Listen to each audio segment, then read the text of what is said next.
Barkwe, Mino Pajashig. Welcome to Indigital Insights. Monique Manach, Indigenous, Kitikanika and Dojaba.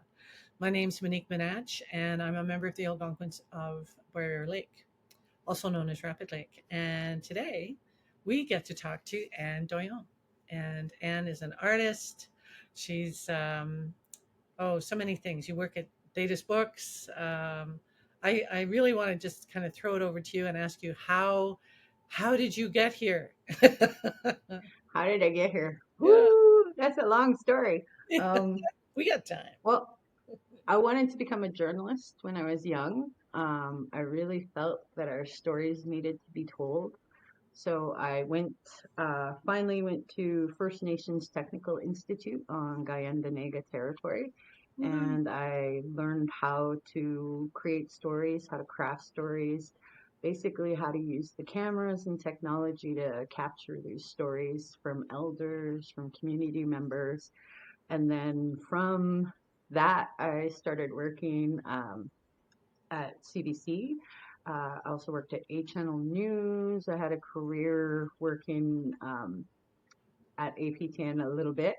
Um, so that's kind of like my normie background. So I became a journalist for quite a bit of time, and then I've always loved books. Books are amazing for me, and one of the things that I think that is missing in our Canadian culture is Indigenous writers, Indigenous authors, Indigenous artists. So I started working at Thetis Books about 15 years ago, straight out of university, because I was going to Thompson Rivers University to get a diploma in journalism because they like it when you have papers. So I did that. And then as soon as I went to Thetis, it's an incredible center. Located inside of the Anaukin Center in Penticton, British Columbia, on the Penticton Indian Band. And it is ran by the Okanagan Indian Education Resources Society. So what they want to do is create curriculum and create books and create infrastructure so that language can be handed down, so that cultural teachings, what they call chaptiques, it's their storytelling, so they can be handed down to future generations, which is what our motto at Thetis is: preserving for the sake of handing down. We were started by Randy Fred in 1980 on the island. And then the Okanagan Indian Education Resources Society, we'll say Oyers from here on in. So Oyers brought them to Penticton. And it's just been an amazing journey since I've started. One of the first books I was working with was Sherry Dimeline with Red Rooms, and that is like an incredible book. It's like one of those books you're having a bath in the bathtub and you just add hot water because it's so good you don't want it to end. So I've helped with Sherry with these different books, The Girl Who Grew a Galaxy, and then one of the other ones that I feel really proud about is Wabgijig Rice. He was a journalist for CBC too as well, and we had him do Midnight Sweat Lodge, which is just like a four novellas, like short stories mixed into one. And then his follow-up book was Legacy, which is the legacy of a woman who goes missing and murdered in Toronto and how her family deals with that. And I think that's the most important thing about Indigenous storytellers and Indigenous artists is um, we've lived a different experience than the rest of Canada, and how that influences the way you look at the world and the way you see things. Um, and it's the minute details in storytelling that really sets it off for me. Like when you're talking about, oh, he was so cute, and on the res, how it is, it's the first thing is like, are you my cousin? Are we related? Right? And I don't know how many people would understand, that kind of thing, but that's the way we do, right? That's the first thing you say before you get snagalicious. Hold on, before we go too far. Yeah, Uh, you my but cousin.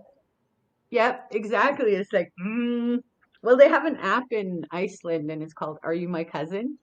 And you put in the person's name and it'll flash red if you are related. So it's like the ultimate cookum. It's brilliant. Oh, that's But amazing. it's the interconnectedness of all things because I've always been an artist. I've always tried to explain how I feel about different things, especially if you look behind me, I have the Buffalo Woman. Um, this piece, and it's about the missing and murdered Indigenous women that are at the landfill in Winnipeg. And, you know, sometimes it's really taxing to explain to people that don't understand the challenges that being Indigenous in Canada has. Um, women are sacred in our culture, but it's sad because there's so many of us that go missing. We're mothers, we're daughters, we're sisters, and you have to understand where we're coming from on that point of view. That we've lived through so much, and all of us are sacred. These women that are in the ground are sacred, and they are. We're just waiting to bring them home. you know.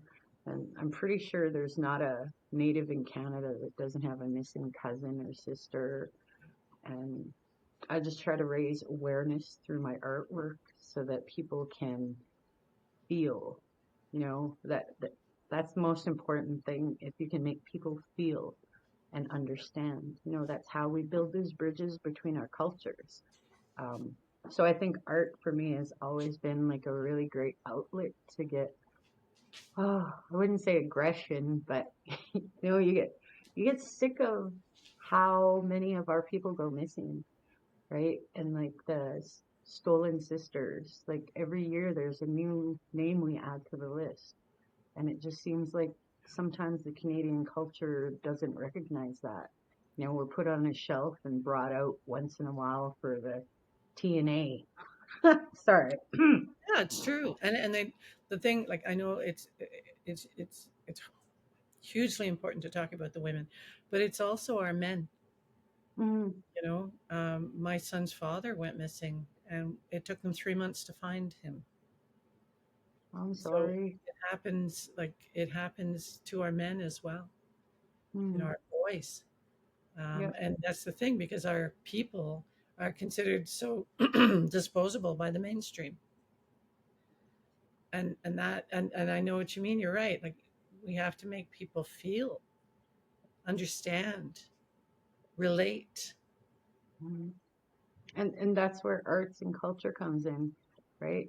Yeah. Like I can write a song and sing and show people how I feel inside my heart, or I can create art that hopefully will, you know, maybe it makes them uncomfortable. Maybe it makes somebody think about it, right?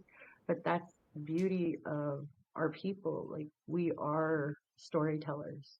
We have shared it since time immemorial how um, we see the things in the world, the stories that we have, the creation stories, all the all the beautiful old ways. And it just seems like this generation, like my generation, we're picking up the pieces that got left behind.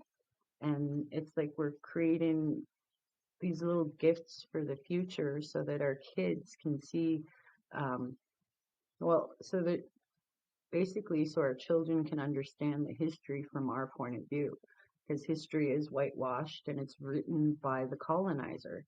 So part of my job, I feel, is to explain to mainstream Canada, okay, this is why these people feel so powerfully about this. If it's land claims, if it's usage, one of the meanest things I ever heard from a actual politician was he called us berry pickers. And he was like, well, just because you picked berries there long ago doesn't mean that it's your land. Oh, yes, yes. Um, and it's hard not to react with anger on certain things because you will hear people and they'll say stupid things like, the residential schools were a good idea, should have continued. Like, have you dealt with a little bit of that? Yeah, I've heard of that. I've heard of people Yeah. saying that, and obviously weren't from the community. Some of them were politicians, though. Some of them were like federal politicians who have said stuff like that, Hmm. and it And makes it's, you like, how can we possibly be on a path to, like, when they talk about TRC, like, obviously it's not happening with that kind of attitude, but also for me, it's about the truth. The truth of the Indigenous history in Canada has to be normalized within society, and then reconciliation can happen organically. Once people realize like our history and how we were treated, and the legislation and the laws that were genocidal, then truly. we can start looking at building something of a relationship. But in the meantime, I mean, how could people, in all honesty, think that I mean, putting aside all the abuses, how can people honestly believe that taking children away from their families and putting them into a school or an environment which um, tells them that their culture is evil, and Hmm. imposes another culture on them? Well, that's the thing. I've started writing like my own family history. I got published in the United States in an anthology, and it's basically, I point blank explain. My family is part of the eugenics program. So the Canadian government bred 4 generations of my family in the File Hills colony experiment, which is run by Graham. I can't remember his name. He was quite a chisk. But basically, my grandmother and grandfathers for 3 generations were bred together. We used to be brown, but we all white now. Um, yeah. So I lay out who was doing the programming because it was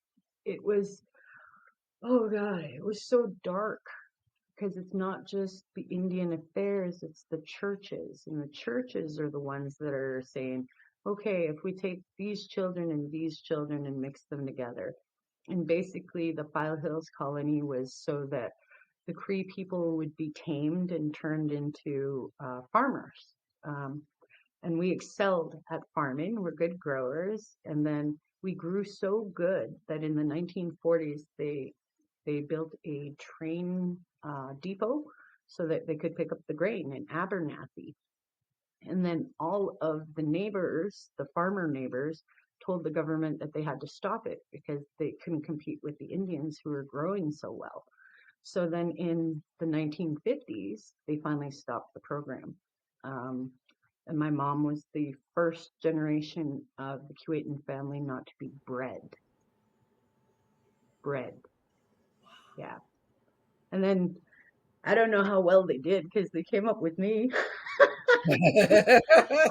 That'll learn them. Fine job you did.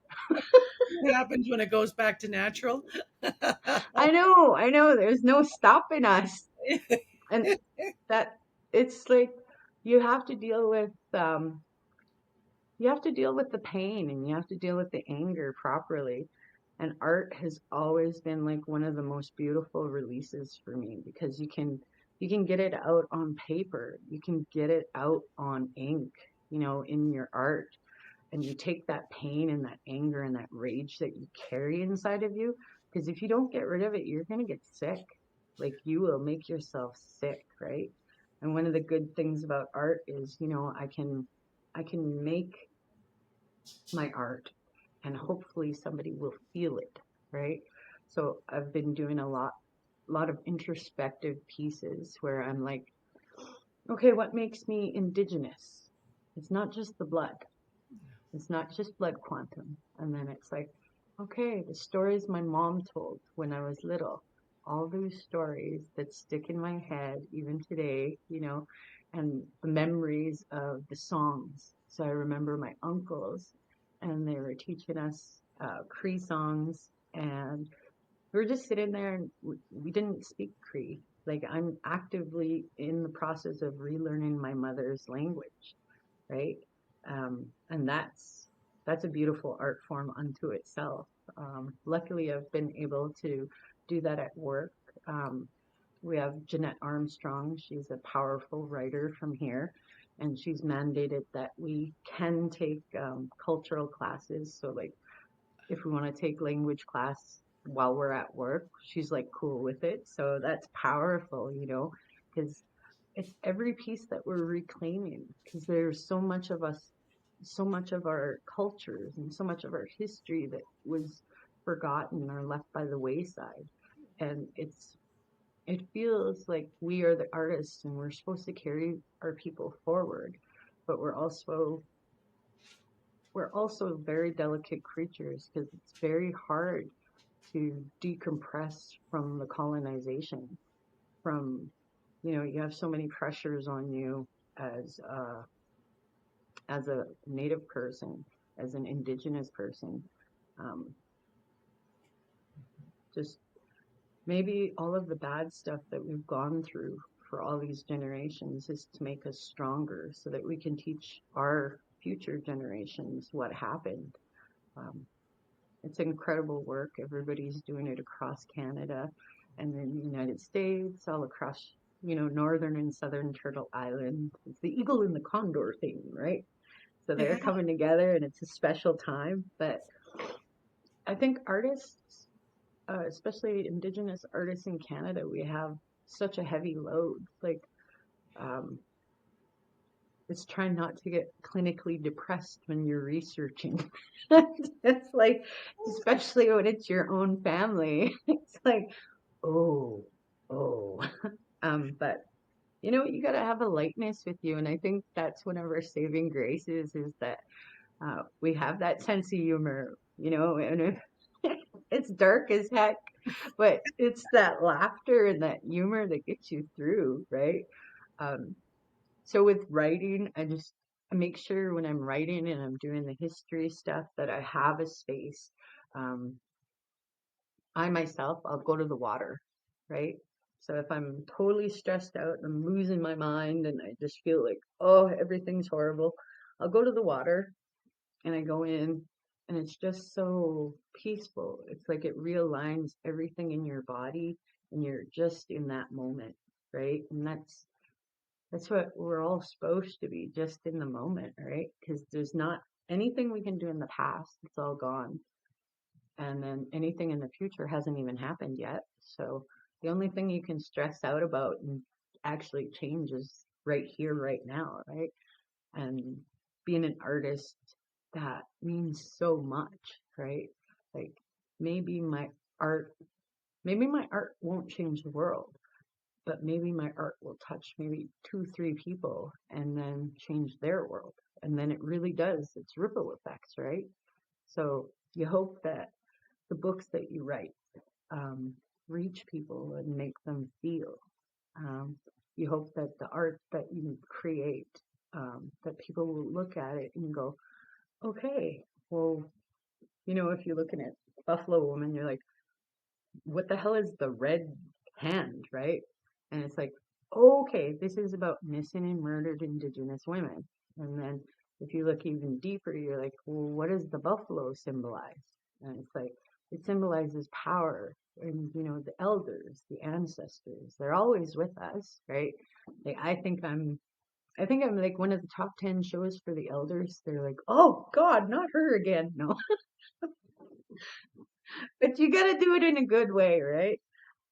But yeah, art is just like, it's so amazing. It's a great medium.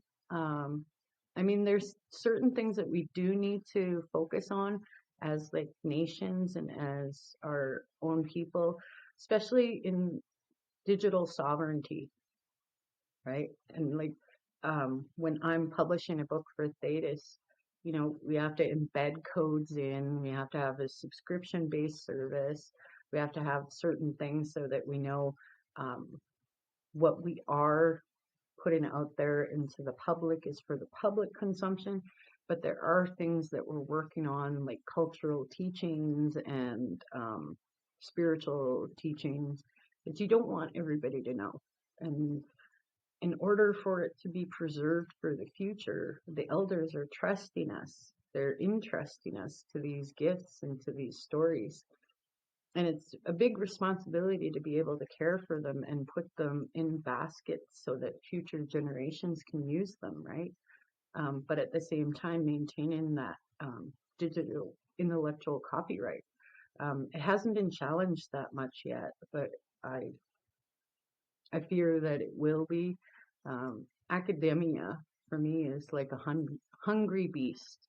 It just it uh, yeah, it takes what it wants from your culture, and then it's like, okay, here's the best of, and you can't really do that with Indigenous knowledge, you know. Some of these elders, it took them years to even gather information about this one, let's say, medicine, right? And you go and you learn with the elders on the land about the medicine and what it can do and how it reacts to everything in its environment. And I don't know, like anthropologists, some of them historically, if we look historically, it's like, holy crap. Like, I know no elder would ever share this with you. And where did you get this from? Um, but it's an interesting future because, like, our kids are going to have to navigate these pathways of being able to share our culture without sharing too much, right? And I don't know, it seems like that might get a little more convoluted in the future as more people want to use digital skills. They want to, you want to write books about this and that. And I think one of the key things is understanding who you're writing about and their right to not say anything, their right to remain um, kind of anonymous to certain people, you know. You don't want to say, hey, Mushroom over there has got the cure for cancer. And then suddenly Mushroom disappears and you wonder why, no? Yeah, whatever happened to mushroom? Mhm. Monsanto. Yeah, it's kind of. I hear you. There was I was talking about this earlier. There was a farmer in Six Nations who was talking about this certain kind of mushroom that he had on his farm, and that you couldn't find it anywhere else. You'd look for it everywhere else in Six Nations. He says no, but we're lucky we were able to preserve it. We have this patch of mushrooms. Well, the next thing you know, everybody ran over, and the mushrooms are gone. Mm. Because everybody took advantage of. Oh, I know where that is. I'm going to go get some of those mushrooms, and then it's gone, right? So it's Aw. the same thing with the knowledge. It's the same thing with um, the copyright. Like I heard there was a community out west, and they said, "Oh, we're doing a study on diabetes, so we'd like to take some blood samples and do some research." So the people are like, "There's a lot of diabetes," and people are like, "Yeah, yeah, okay, we'll do that." Well, then they turned around and used those blood samples and said, "Oh, you guys don't have enough DNA to authenticate your land claim." So Wow. yeah, Like, and that's the whole thing. It's like we went from being ostracized and being hated and vilified and everything to being the next new flavor of the yeah, week. You know what I mean? yeah. And it opens a lot of doors. I mean, like, you could spend a whole program on pretendians Oh in yeah. academics. Oh Oh, Lord. totally. They're Uh-huh. even like I know even the federal government is looking at some kind of legislation around pretendians because And it's like, so many pretendians are benefiting from indigenous rights or indigenous jobs or all of mhm. that, like, and they double down. Like I met some who they're not indig, and yet when you talk to them about it, they're just doubling it down, like they become more indigenous the longer you stand there and talk to them. It's like, well, buddy, not so I much. know. I just kind of smudge and I pray about it because, like, you get angry. You get so angry sometimes. It's like, how the hell can you do that? You know, so many of our people have suffered through, intergenerational traumas, how hard it is to get education, much less education in the arts. Because poor people can't afford the arts. Poor people don't have the same opportunities as everybody else in regards to, oh, I can become a thespian or this, that, the other thing. So when somebody does finally arrive, like Lily Gladstone, you're like, whoa, you just freaking love it because there's an actual Indigenous person that grew up in Calgary, that went to PICS, that has to go through everything. And you're just happy when they get up there. And then you have the exact opposite, almost angry feeling when you see people that should not be saying what they're saying. And it's just, you don't want to become a cultural gatekeeper either, because that's the Exactly. colonized thought pattern, Exactly. right? So it's so hard to, it's so hard to be Indian. No, I hear you. There are, I know some people who claim to be Algonquin, and it tears me up because they're not. And yet they're, claiming all these rights and saying they're knowledge carriers and saying they're this and they're that. Not only are they Algonquin, of course, but they're, elders. Mm, and they, mm-hmm, and you think, wow. I mean, I was raised urban, no question. Like so, and I spoke with this young artist one time who said to me, the indigenous urban experience is a valid experience, and I agree. There are so many reasons why people became disconnected from community.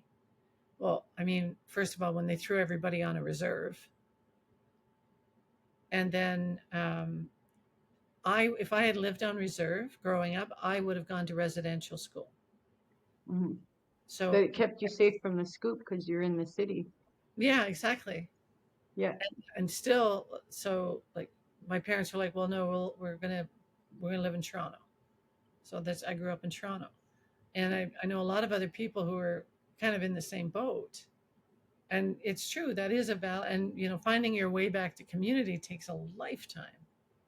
It does. And Like, then you get these people who say things like, well, I am the only Algonquin living in my territory. I'm like, well, that's not a community, buddy. You know?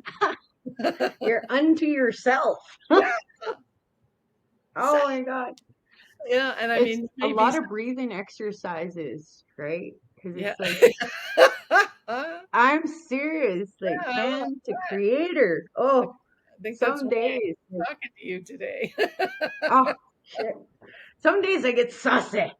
Well, I try to behave most days, but Try.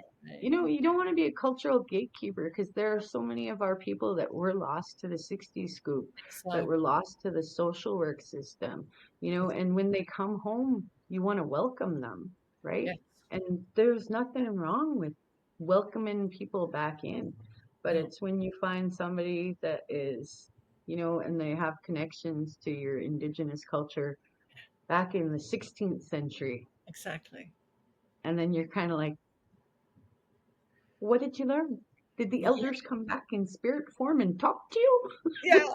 Exactly. And did I have questions, I have, but yes, and you've grown up in a mainstream society as part of that mainstream society, but then you found it easier to get a job if you said you were Indian? Like, hello? yeah, uh, You you know, know what? It's so, or they oh, find that they're special. They get to yeah. be special. Oh my God. Isn't that Oh, special? that's the thing. Are you making that little check mark because you are Indigenous, or are you using it as an opportunity? Right? And that's the thing, because there's so many beautiful Indigenous artists, and they're missing this space Yeah. because it's being taken by non-Indigenous people who are claiming indigeneity. Yes. And you get really angry, especially if you look on Canada Arts Council. You go and see who they're funding and what they're funding, and it's available online at the end of the year. They Yeah. show who was funded for the year, Sure. right? But at the same time, that's going to be somebody else's work. That's got to be more than a check mark. It We are has. more than a check mark, right?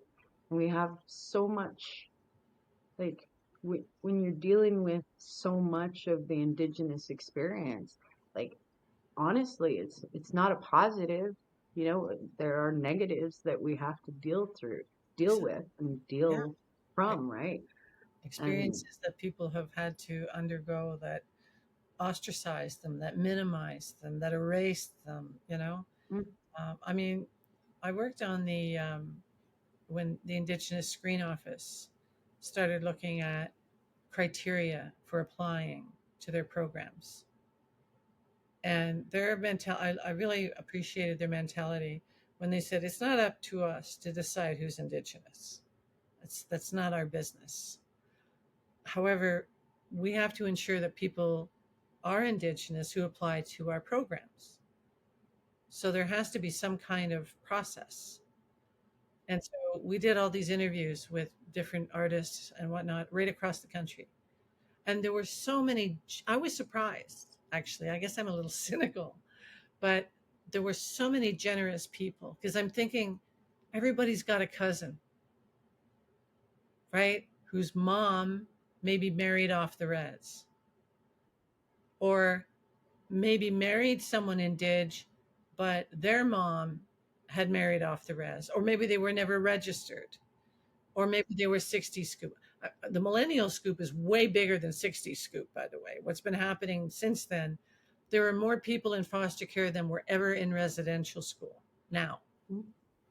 Well, it's the industry of misery, right? Like, have you Exactly. ever read that? No, is that a book, really? Oh, God, could Yeah. I send it?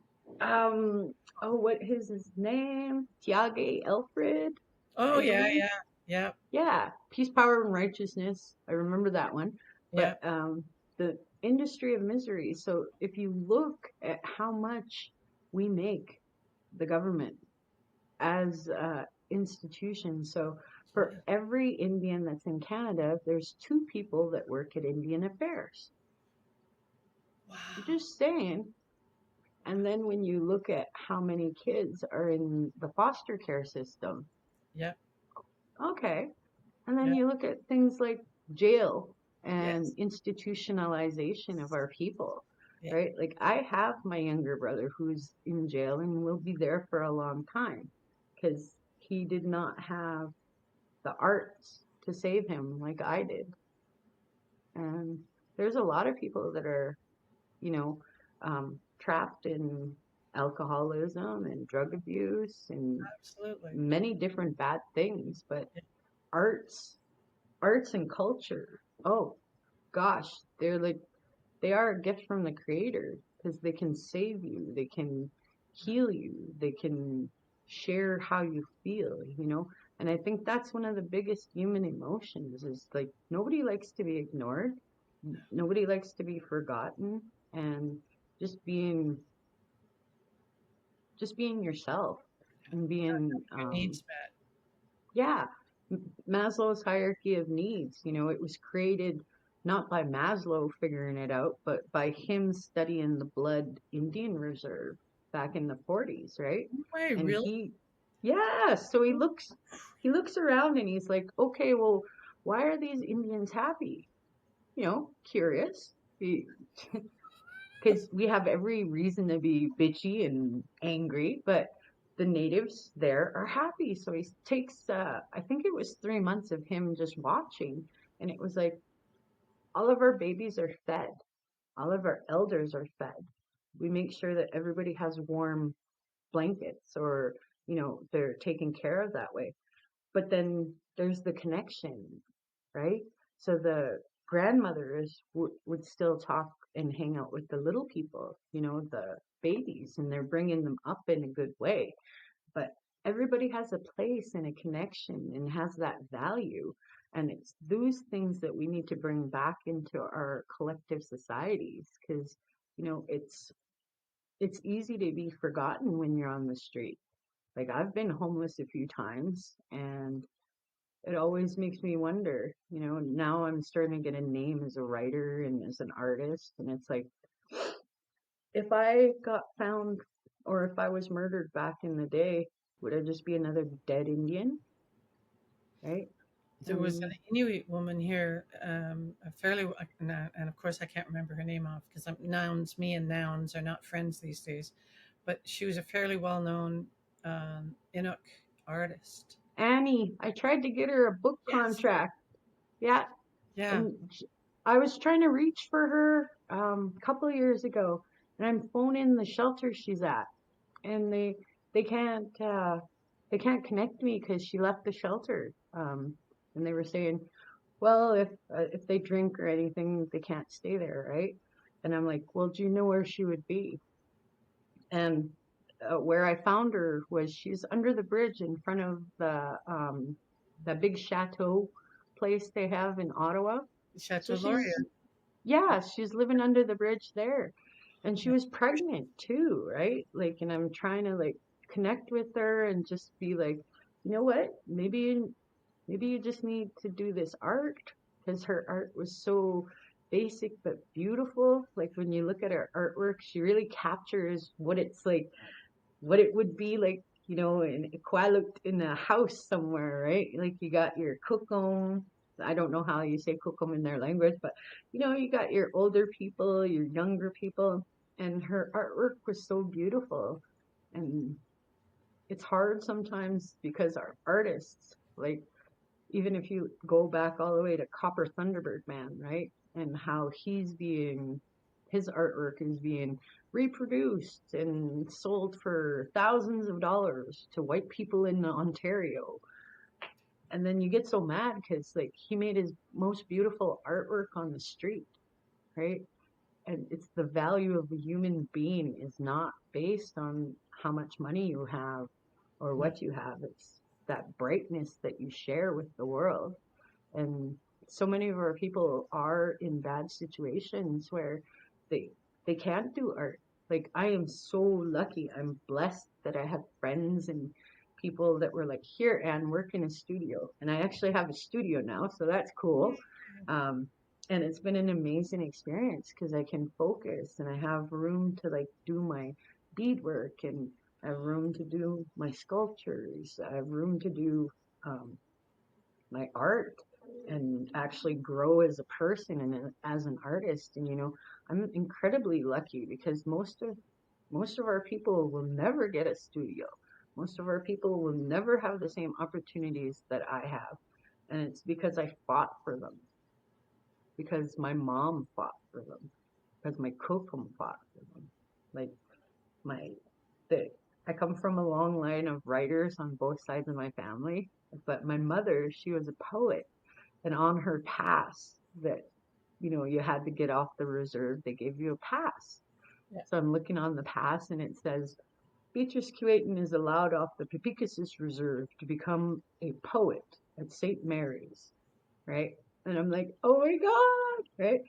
St. Mary's is this Catholic school that she went to for a while. Thankfully, she heard the voice of Satan and had kids with had all his kids. Good for But her. Woo! oh man, I'm so glad. I'm so Yeah. glad. Yeah. But Yeah. there's a lot to be thankful for as we are Indigenous artists in this age. We're the prayers, we're the hopes of our people. They wanted us to be strong. Nobody wants their kids to go through pain. Nobody wants people to be in pain. Sick people maybe, but you just wish that everybody has the opportunities um, that a majority of Canadians do take for granted. Like education, clean water, safety. You know, I've got two beautiful girls, and I'm always scared because they're just by them being Indigenous and beautiful, somebody wants to hurt them or destroy them, right? And it's heavy stuff that our generations are dealing with. Um, And in order to make the artwork that you can make people feel, you have to dig down to these things. Like I find I'm reconnecting So I'm reconnecting my poetry. I'll write my poetry, and then I work with an elder who will teach me in Cree how to say the words that I want to say that are like in my spirit. And it's up to me to reclaim these things that were left or taken from us, right?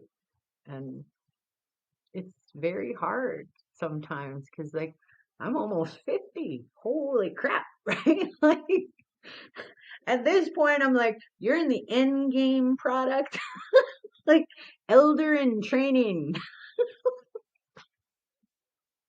Oh, shoot. No, I shouldn't say elder because, elders are one thing. I'll just be old. Yeah, I know what you mean. Yeah, that's how I feel. Well, I've been really fortunate. There's been elders that and at the time I didn't even realize, and then there's an elder from KZ who came to me and said, "Look, you're an Algonquin woman. You're living in your territory. This is your responsibility, and I'm going to start referring you." And I'm like, "I don't know what I'm talking about. Like, I don't know." He says, "You don't know what you don't know. You went like there was this hunting camp, Cocumville. We called it Cocumville after the grandmother. She had Yeah. 15 kids who lived, and they all built cabins, and it became this little village. And and we would like before he told me this, we would just having conversations, just about stuff. And he said, no, he says you this is your responsibility. So not that I don't. I've learned a lot from the different people in my community, from him, and from the work itself. Mm. It's surprising how, and it's not just teachings. Like what he says is, he says people ask me who my teachers are, and I tell them my teachers are the forest. Because he was not raised on reserve. As a matter of fact, his family was during the past system, but his family snuck away in the dead of night because his Yeah. mother had tuberculosis and was in hospital. There were 5 kids, and the priest or the whoever, not the priest, the other guy, the Indian agent, came to his father and said, "You don't have to worry about those kids. The older ones are going to residential school, and those young ones are going to go to an orphanage. And don't worry about your wife either, because she's already dead." And Holy. yeah, so his father got a job working up in Pontiac County, and basically they snuck away and the dead of night and they had a place. He was able to get a place and start working, and then so they were raised up there, but they faced so much. There was so much racism that they faced. Yeah. He said the town people would say, "Go on home," and he's like, we're in Algonquin territory. And he says, We and not, are home. yeah, we are home. You go on home. And he says, not only did his mother get better and come home, but they had 2 more kids. you know, That's yeah, good. yeah. It's these survival stories and like these, I don't know, I like to think that all of the stuff that happened to our people is happening for a reason, right? And maybe we're the generation that's going to show the beauty and that's going to show the stories and connect these people. I have a cousin that was recently came back to us, and he was taken away by the ministry when he was, I think, 2 months old, and now he's in his 40s. But just before his mom passed away, he got to hang out with her and he got to meet her. And these people are coming back to our cultures, and it's beautiful. It's beautiful to share.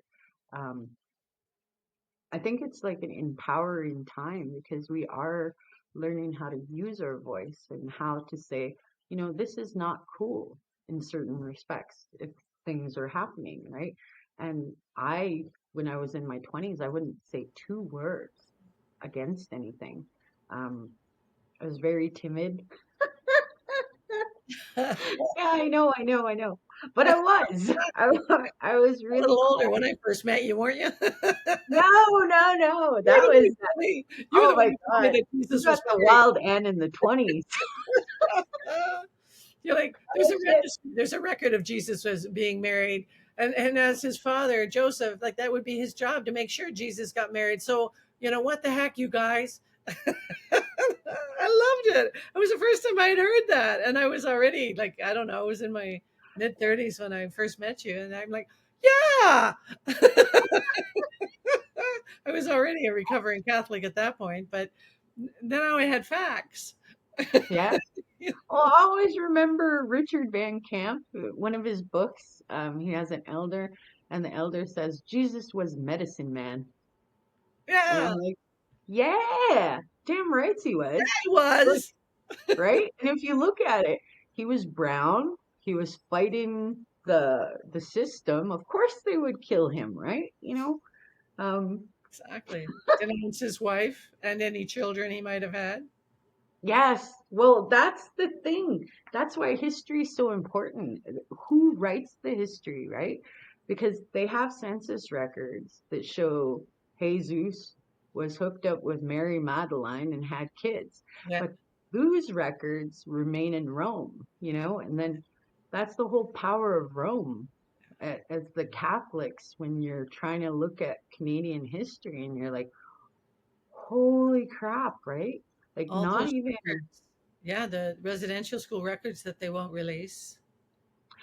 not even the residential school records. Now you can go on that Holy See website and they're selling what we sent our babies in school with. So all of the beautiful regalias that the moms made, it's for sale, like a freaking yard sale on the Catholic Holy See website. So there's beads. The saddest one I saw was this little moggy is just that small, hey, and those are the babies that we're taking, right? And you can't tell me somebody didn't love that baby, put all that time into making these little moggies, right? And now we're forced to buy our own history back from them. We're forced to learn our languages in institutions. We're forced to learn artistic ways and stuff from people. I don't know. Indians. I don't know. You know what I mean?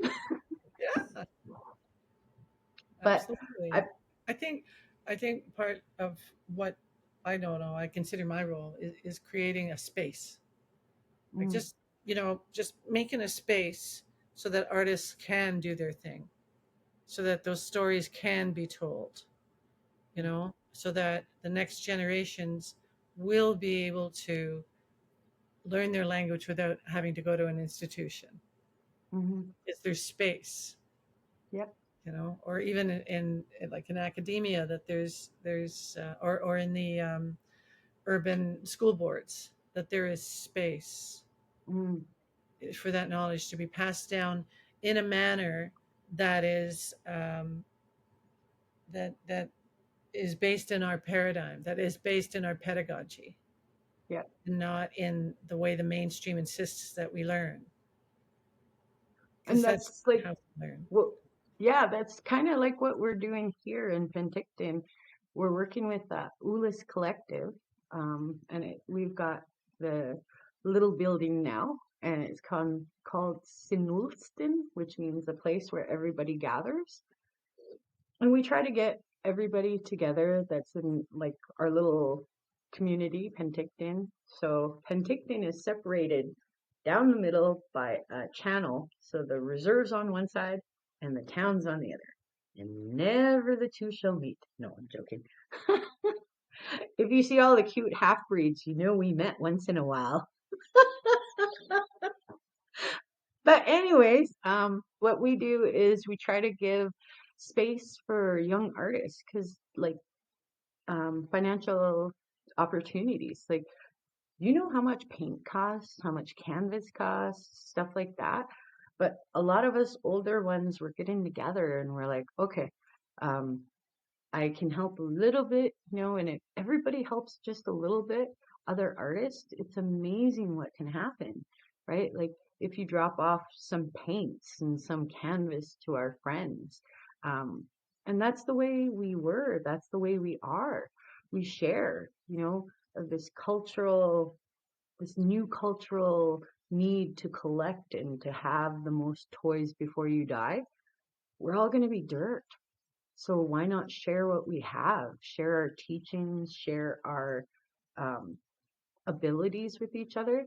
You know, I have some young artists that I've been working with, and they're amazing artists. And they're in the middle of being mothers, they're in the middle of being fathers.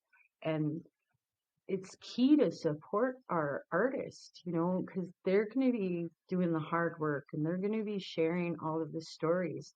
But it's hard to create art when you don't have the physical means too. So we just look around. We look around town and we're kind of like, hey, you, I heard you needed something. Yeah, you got to do the lifting. Where are you? Over Ashton. there. Regina. Yep.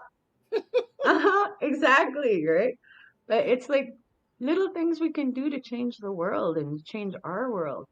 Um, the one thing that I love doing is I love doing writers groups. So I'll go and it'll be like with different uh, women from the ages of 80 all the way down to like high schoolers, right?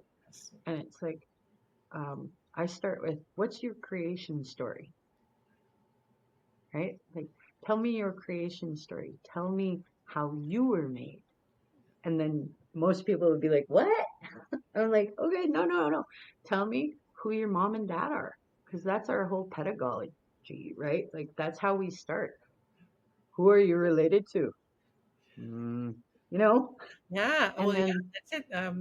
I heard it said once that when mainstream or other people meet, they say, "How are you?" But when Indigenous people meet, we say, "Where are you from?" yeah, true that. Who's Because your then dad? it tells me everything that, like, I need to know. So, are you a northerner? Do you need something else for your artwork? Like, some of my Western cousins are like, "Oh, I love the quill work. I need quills." And I'm like, "Okay, okay, we got the quills." And then some of our northern cousins, they'll be like, "Oh, I really haven't had a piece of soapstone in a while." And you'll be like, "Here you go. There's some soapstone." Or even like when you're hunting, after you're done hunting, what I do is I try to use all the animal up. So like I'll be giving hoofs over to my girlfriend to make rattles, or somebody's going to use the skin because they're going to learn how to, or they're teaching kids how to do the skinning of the animal and create the leather, you know. And those are old skills that we need to keep for our little ones coming forward. Um, I've been blessed and been able to talk to elders from across like Canada because I'm kind of a gypsy. Um, but I've been blessed to talk with elders and they've taught me, you know, little things about like brain tanning hides and stuff and how you use the brains and all that. Cool stuff, you know, the stuff that's going to keep you alive. Um, it depends, like, I just try to share what I can with people. And if that's like time so we can run a writing clinic, like one of the things I've been doing with a few friends is like, okay, we're going to write poetry and then you kind of bounce it off each other. And then one of the cool things that I've been doing with my poetry is I've been writing in Cree. Um, and it's reclaiming, so I'll be able to talk to the ancestors. You know, it's weird. Think about that now, you know. So I can talk to the ancestors and maybe be able to talk to the futures too, right? Maybe in 20 years there'll be so many Cree speakers that they'll be like, "Oh yeah, remember that first poem that was in Cree?" You know, I live for happy thoughts, you know. Um, One of the most beautiful things I think is the gifts that we share with other people. When writers are writing from their heart and they're telling you the stories of their family or their people, you know, Wapkijik writes, Midnight Sweat Lodge. It's called Midnight Sweat Lodge because, you know, our ceremonies had to go undercover. Um, and I've heard stories from my elders where cops, the RC had come in and they kicked the door open and they'd arrest everybody that was doing ceremony, and you'd have to get out from the Indian agent or the RCMP guy to let you out. And it's the equivalent of somebody being in church and then coming in and kicking the door. It's the same thing. And there's so much beautiful things that are happening from those dark times because, we're seeds. We keep spreading around, and, the next thing you know, there's like 20 of us little guys learning how to do art. Um, but we're hoping that healing shares, that the healing spreads as much as the addictions do, as much as the bad things do. Gabor Mate, he's working with a lot of the homeless people on the downtown east side in Vancouver, and he's like, one of the key things is the opposite of addiction is connection, and it's so key when you're doing art, like when you know how it is when you go to powwow and you're like, you walk in and you're like, you're doing the strut and everything. And then you just feel good, right? And it's like, hell yeah, this is me. And then you're like, why? Or hello, cousin, or tanse cousin. And it's beautiful because you feel connected, and that connection drives you to become a better person in some ways. Um, and I think that's a lot of what we're doing, what I'm doing in my artistic future is it's not, I have a right to express myself. I have a responsibility to express myself in the best way that I can. And when I'm writing, um, I'm the voice of my people who were silenced, and I'm the artist that can see the different details that other people might not see. Um, and it's a responsibility to carry your stories forward, to carry your energy forward. Um, I have yet to meet an Indigenous artist who, at some point, hasn't said that. It's a responsibility to the community. It's mhm, not just about me painting pictures or making films or doing beadwork, but it's a responsibility that I feel that I have to contribute to the culture, to help other people, to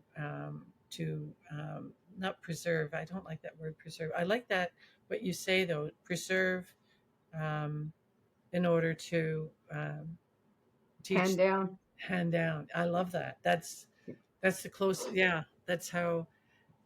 Because when we talk about video, we talk about videotaping elders. There's two sides. Well, one says we should, one says we shouldn't.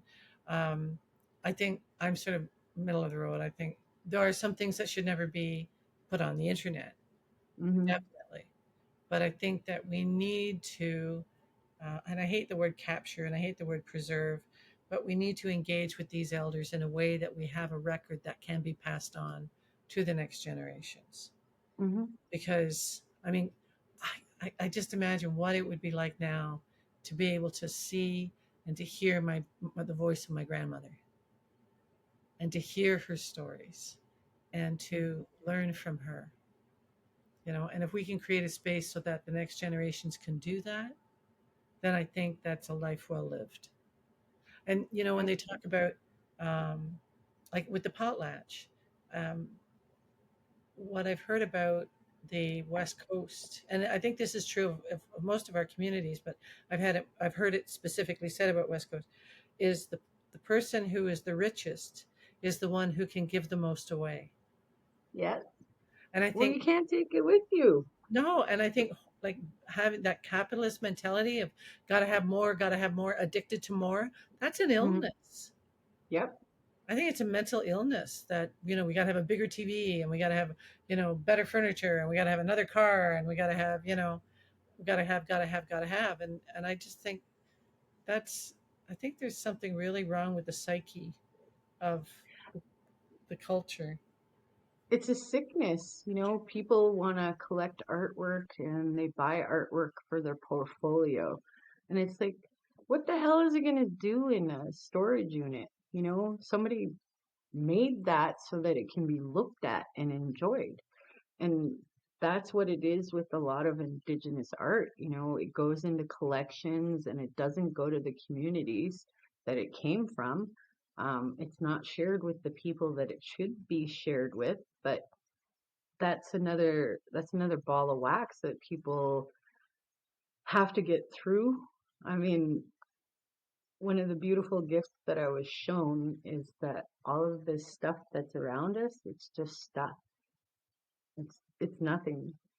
But if I can share my little nothing with other people and they feel special for a day, that's all I want to do. You know, if you want to read my book and my book makes you cry or it makes you want to do something about something, then I've done my job, you know. And art is always so like Indigenous culture and art, two peas in a pod. There's no separating it, right? Like, and ours are functional art forms, you know, like our teepees and having the buffalo robes. And one of the things that used to piss me off, sorry, one of the things that used to anger me is I go into the higher educations and my teachers, my professors would be like, there's no written system for any indigenous language. And I'm like, I'm sorry, the Catholic Church burned all the codexes. Maybe you want to look at that, right? But it's hard to behave in academia. I have to Oh, I use my hear big you. words I hear and I you. have to behave. And you Yes. can't be an angry Indian. You No, can't. because they get all upset about that, even though It shows it's weakness, human. It's which human is interesting because, like, response. I don't know. Have you ever met a native that wasn't feisty? Yeah. Not, not if they're real. Yeah, exactly. Like we all going through trauma. We're trying to heal as human beings. Like, Jesus, just let me heal. Exactly. Well, Er, it's, And I thought when I started university that I was going to this place of higher learning and I was going to learn all this stuff. It was going to be great. And I'm walking around like, my God, this is just a high school on steroids. And the mhm, profs are worse than the students. mhm. What is going on here? But that's the thing. Like our generation, we're writing stories. We know that we can ask elders, and the elders will tell us the truth. But we can also look back on the last generation of writers, Indigenous Canada, that have come up, and it's not the W.P. Kinsella wannabe shit that you hear. It's No. the actual writing that will rip your heart out and make you Yeah, cry because you exactly. feel it, right? Richard And that, Wagaming, hmm you know, people like that. People like, oh, that woman, she passed recently. Sid Bob's mom. She was amazing. oh yeah, yeah. Yeah. Um, hold on, I'm taking a second. I got her here. Hold on. Me and nouns are like terrible. We don't. Lee.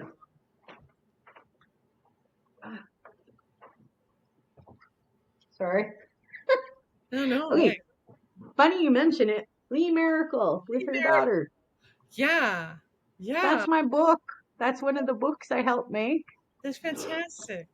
And she was such a force of nature. And I was talking, like, when you talk about design and how it's going to look, and I was like, purple for healing. And she was like, purple for everybody. And I was like, yeah, right.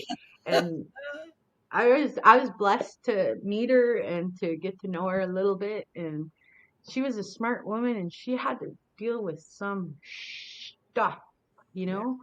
yeah. And all her kids are so bright, and they just have that brilliance because their mom was ferocious. And she would I showed her some of my writing, my earlier writing. I like to call it Vogon poetry. Um, I love it. but she was brutally honest. She's like, "Oh my God, this is like, it's good, but I'm gonna tell you what I think." And I'm like, "Hell yeah, right?" Like I appreciate truth. I appreciate when people can say, "Oh my God, are you writing for German audiences?" And I'm like, "No, Oh I know, but like, oh, she was a force of nature." And I'm thankful we got books of her, so her voice carries on, right? Like, and in this one, Daughters Are Forever. So in Daughters Are Forever, there's this one scene, and I remember it. So the mom character comes out of the kitchen, and her kids are grown up now. Hey, they're like mid-20s, early 20s. She comes out with the wooden spoon, and every one of her kids looks at her because it's whooping time, right? And they must have gone through some stuff. And the mom comes out and she breaks that wooden spoon, and everybody starts crying, right? Because they're dealing with the intergenerational trauma and the abuse that, trickles down, right? And as soon as you learn you can stop it, it takes yourself to stop it. And the way she showed that with the broken spoon, so the discipline and that ugliness that you picked up at school, it's not going to follow to your kids anymore, right? And then as soon as they break that spoon, there's tears, and they're like, they really connect it. Oh, it's a good book if you get the time. Daughters Are Forever. But see, just like the interconnectedness of life, right? I love it. Oh, that's fabulous. Yeah. This is our culture. This is the way we are. Like, the ability to share the good and the bad, it Yeah. makes us stronger, right? And it is a gift. Like, as bad as it is, as shitty as it is sometimes, maybe the trauma helped shape our character, right? But at the same time, I'm like, if I get any more character development, I'm turning into a villain. Well, that's it. That's it. Like that's what I had mentioned earlier. Like that's how I was feeling the other day. It's like, okay, I have no more bandwidth now. Hmm. Nope. Nope. Nope. No more. Yeah. Nope. No. But that's the thing of being an artist too. You create these spaces that can question things, and you create space for other people to come in because it's all a circle. We're all a circle. When you go in a circle and you sit in a circle, you're all the same. There's nobody above you. There's nobody Exactly. below. We're all just human beings having this short human experience in life. And being an artist is one of the easiest ways to maintain your sanity. And it's a gift. Like, I learned that my great kukum, she was a writer. My mom was a writer, and then on my dad's side, they were writers too. And I actually had the beautiful experience of reading some of their work, like years after they've been gone. And Wow. it's like, holy, just like to be able to have that experience and go, oh my God, this is my family, right? And maybe I'll be that person for generations down the line. They'll be like, holy, she was nuts. No. And look what she left us, and look what she did for us. I Uh, know, right? Like, uh, I did this one painting in response to somebody asked me before I was doing a art show. They were like, are you indigenous? Can you prove your indigeneity? I was like, hmm. I wanted to say something really bad, like you can check out my black ass, but so in response, I made this painting and it's called My Red Ass. So my red ass includes 48 prints of my bottom on this Love that. in the feather. Oh, that's fantastic. I, So I painted my ass red and white as my ass is. And I placed my posterior on this painting many times. And then I was being a little cheeky because I was like, okay, let me natify it for you. So I put the little blue turquoise feather with the little poofs. And then I didn't tell them that the interior of the feather is made up of, well, and that's the joy of being an artist. You can fuck around with people, and yeah. 20 years from now they'll find out and it'll be worth 20 grand more. Yeah. Yeah. I had an uncle. He was crazy and rude and vulgar and could be horrible, but what an artist! And he would make his paintings were all subliminal. Like they had all kinds of, if you don't see it, but then all of a sudden it just, you do see it. I was like, oh my God, that's, and he'd wait to see how long it took you to see Yeah. the sex or see the, whatever. And he would just, he had a booth, and he said this woman kept coming back and looking at the painting and going away and coming back and looking and coming back and looking. And there was a very obvious sex part in it. And Yeah. and he was killing himself. Oh, there's just something about this painting I really like. And she did buy it, but like she kept going away and coming back, going away and coming back, and paid a fortune for it. And he just like, for him, that was the best. Just that they couldn't figure it out. They didn't see it, but they were Mhm. drawn to it, and they didn't know why. Yeah. And it was like, well, and then when it does, suddenly it would just pop out at you, Yeah. and it's like, oh my God, that's an image. Oh, that's they're doing things.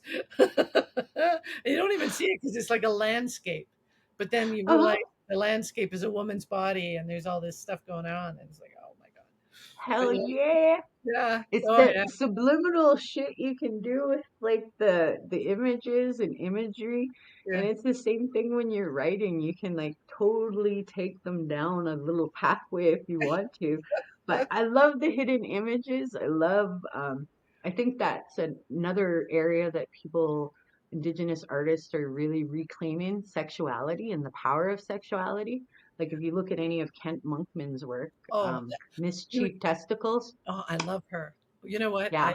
Um I was talking to the RCMP one time, and I don't know if I should even tell this story, but um, I was talking about how we didn't have a good, and the reason the RCMP were created, and how the RCMP would take the children.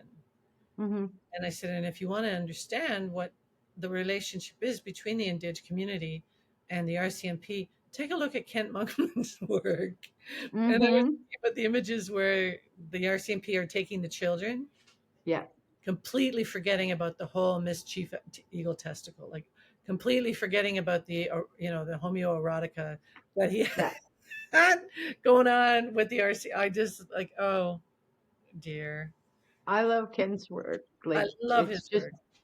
beautiful. I always try to get like when I'm working at Thetis, I'm always keeping an eye out for the artists that make people uncomfortable because Yeah, those are the ones you gotta help, yeah. right? And um I was being a smart ass. One of my friends showed me the new ribbon skirt from the RCMP, and I made a smart ass comment. I was like, "Come for the children and stay for the fashion."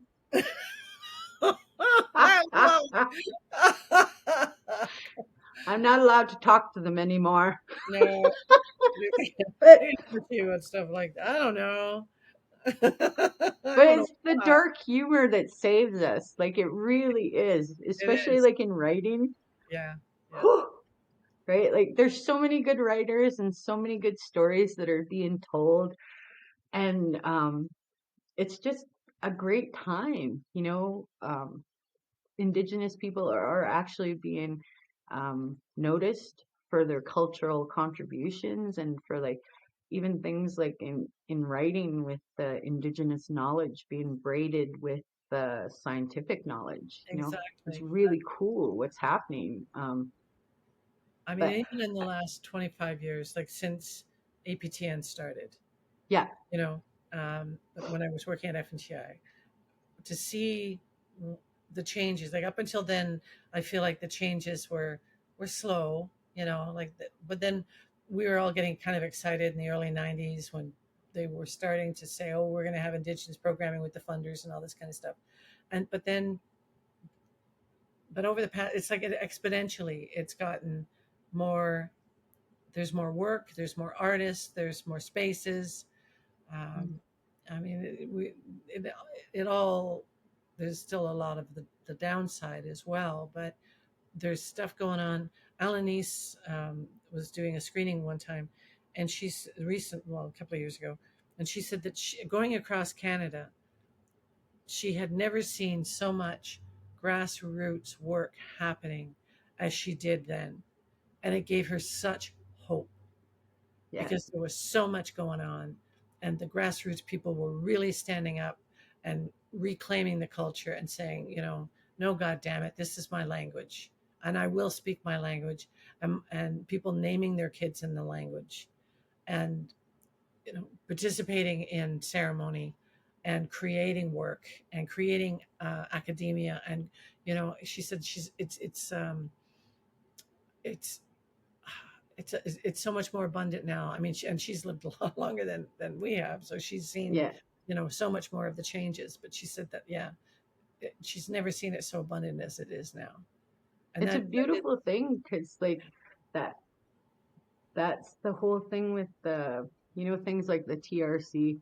You're like truth comes before.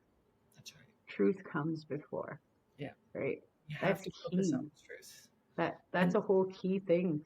And then the reconciliation, it's organic, starting to happen where people are actually learning, right? And once the truth is normalized, then yes, people, the reconciliation will happen naturally. It's an hmm, outcome, as opposed to yeah, being a goal. It's an outcome. yeah. You And can't do I've something like for reconciliation. Like, I know there's a lot of people that are trying to do stuff like that. Um, one of the things that I'm doing at Thetis is I'm doing this book called Behind Closed Doors, the truth about the Kamloops Indian Residential School. And it's so like I had to go to therapy while I was text like doing the text layout of it. Um, well, I go to therapy anyways, and get a few wrinkles out. yeah, Um, me too. but I went to there because it's so real. Like they're talking about they're going into the classroom and the priest is hurting a little kid, like basically killing them. And I'm retyping this, and I can't even imagine what the elders had to go through. Um, just to survive that place. And then I've had the luck of meeting some of those elders that wrote about their experiences in the book. And I think books like that should be sent to every high school across Canada because we have those stories that we are sharing that, these people, it takes a lot out of you to share your story like that. And when that book comes back into print again, hopefully this year, knock on wood, um, when the book comes back into print, people who are always espousing how uh, they're they're sorry, they're following the guidelines of the TRC, and it's like really, you know, here's some truth, here's this, here's that. But we have our voices and we have so many beautiful books and different things that we can share with the other people so that they understand the history that happened in Canada. And it's not far off in the 1800s history. The last residential school closed in the 1990s. Like, We had a student at FNTI who had gone to residential school mhm, in '96. yeah. And Yeah, it's like, it's it not just that far away. she had graduated high. She had graduated out of residential school, and then she came to FNTI. This has been amazing. I have learned so much. Every time I talk to you, I learn so much from you. I always look forward to it. I was so glad, and I'm really glad that you're out there and you're doing that work and you're creating that space, and we're getting those books out. And I am going to be combing through Thetis website to see what books I can get my hands on and bring to the Ottawa Carleton School Board, because I sit on their Indigenous Education Council, and say okay, because they do have an English class in grade 11 where it's only Indigenous artists or authors. Oh, So cool. the curriculum, yeah, is based on Indigenous authors. So I think we really need to bring some fresh ones in, and get people learning a lot more. So Kachimigwichan, thank you so much. I Well, thank really you for appreciate having me. And it's always a pleasure. And yeah, just keep on doing what you do, right? We change the world through little actions.